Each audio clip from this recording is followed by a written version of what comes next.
dapat apresiasi award dari INEWS, yaitu Women in Innovation and Technology.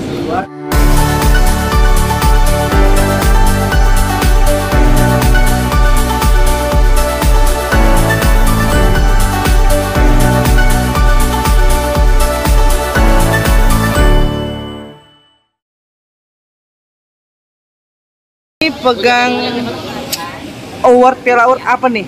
Hari ini aku dapat apresiasi award dari INEWS, yaitu Women in Innovation and Technology. Ya. Nah, apa sih dok? Tentang apa itu sih dok? Tentang bagaimana seorang wanita ini dia diapresiasi untuk memajukan suatu inovasi dan teknologi di Indonesia. Wow, luar biasa sih, karena memang kalau kalian lihat di digital, itu artinya di media digital, itu ada beberapa inovasi saya yang saya ciptakan, seperti kemarin saya sudah jelaskan, yaitu luxury booster treatment, kemudian ada the executive stem cell, royal glow, red wine therapy, bahkan sekarang ada yang terbaru yaitu M Smart stem cell. Seperti apa mungkin dok, artinya perjuangan selama ini diapresiasi oleh... Sebenarnya perjuangan selama ini nih, saya nggak fokus untuk bagaimana mendapatkan suatu award, tapi bagaimana kita sebagai seorang dokter itu kayak terus belajar ya, tidak berhenti sampai di sini, dan kita lebih kayak fokus pada potensi diri kita untuk mengembangkan sesuatu yang memang berbeda dari dokter-dokter lain atau dari klinik-klinik lain, sehingga saya sebagai seorang dokter estetik bisa lebih bermanfaat untuk masyarakat Indonesia. Makanya beberapa inovasi saya itu treatmentnya dia aman untuk pasien kencing manis, kanker, post kemoterapi cancer, post stroke, pasien-pasien yang autoimun, lupus, SLE, dan pasien-pasien yang memang sedang pengobatan tuberkulosis. Jadi inspiring moment itu kan sesuatu yang membanggakan, tapi juga kan pasti ada sedikit beban. Gimana? Beban menurut saya lebih kayak pada saat kita fokus pada potensi diri kita, itu tidak akan menjadi beban ya. Tetapi pada saat kita terlalu mendengarkan kata orang lain, itu akan menjadi beban. Jadi selama saya 11 tahun berkarir atau bekerja di bidang dermatologi estetik, tentu saja banyak hal yang memang ingin menjatuhkan ya, tapi tidak perlu risau. Kita ingat, prinsip saya adalah kita mempunyai dua tangan bukan untuk menutup semua mulut orang lain, tetapi hanya untuk menutup telinga kita dari hal-hal yang negatif ya. Hal-hal yang positif kita kembangkan atau bisa menjadi suatu masukan kepada kita, tetapi hal negatif tutup telinga kita. Nah, itu. Sebuah award kan penting bagi seorang pakar estetik ya dok ya.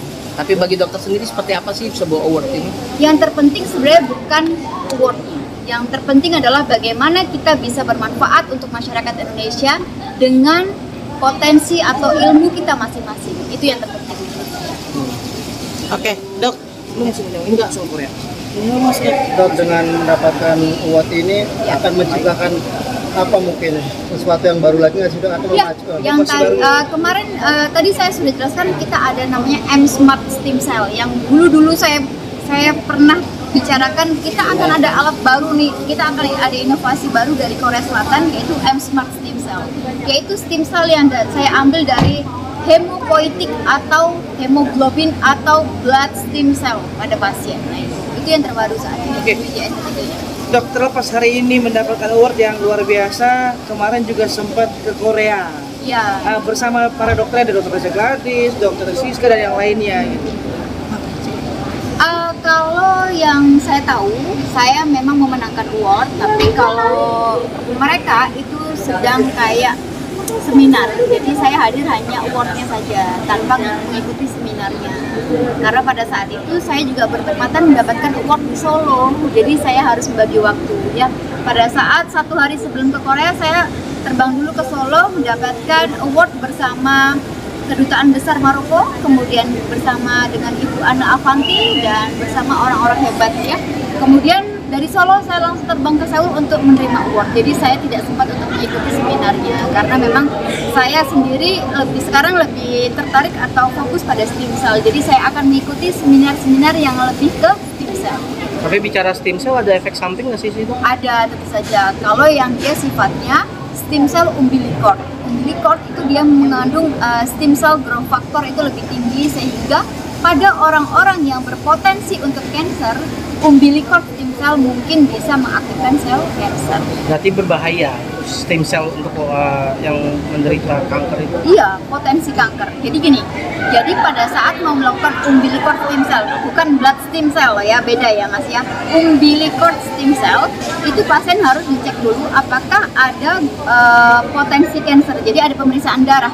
Ini pasien ada potensi kanker nggak? Kalau enggak itu aman. Nah itu. Tetapi tentu saja stem cell kan ada waktunya. Jadi nggak harus bisa setiap bulan stem cell. Enggak. Jadi memang ada aturan pakainya. Biasanya berapa bulan sekali kan atau berapa Pada orang yang sehat, stem cell itu boleh dilakukan 1 tahun 2 kali. Ya, pada orang yang sakit mungkin misalnya pasiennya ada kencing manis atau pada pasiennya mohon maaf terinfeksi HIV, itu stem cell boleh per 2 bulan. Oh gitu dok ya. Kenapa dok harus per 2 bulan khusus yang HIV itu? Karena stem cell ini ternyata dia meningkatkan imunoglobulin ya, jadi meningkatkan seperti tingkat pematian virusnya itu lebih cepat. Nah, prinsipnya di situ. Makanya ada beberapa penelitian kalau kalian searching di jurnal bahwa stem cell bisa menyembuhkan HIV. Dok, kan setelah mendapatkan Stem sport cell ini, menyembuhkan HIV. ada gak sih keinginan dari seorang Stem dokter cell juga menyembuhkan dokter estetika ya, ingin meredakan ya konflik skincare mungkin karena Huru hara. firing nih, bukannya ingin menetralkan lagi guys huru hara ini. Gini, para dokter Indonesia, yuk fokus pada potensi kalian, ya, fokus pada potensi kalian. Yang berikutnya adalah ada hal-hal yang tidak perlu kita campurin, ya. Fokus pada potensi, fokus pada prestasi, tingkatkan skill kalian, ya. Tingkatkan skill kalian, kemudian jadilah dokter-dokter yang bermanfaat untuk masyarakat Indonesia. Buktikan bahwa dokter Indonesia adalah dokter yang luar biasa. Sip. Terima kasih dokter. Itu satu ya.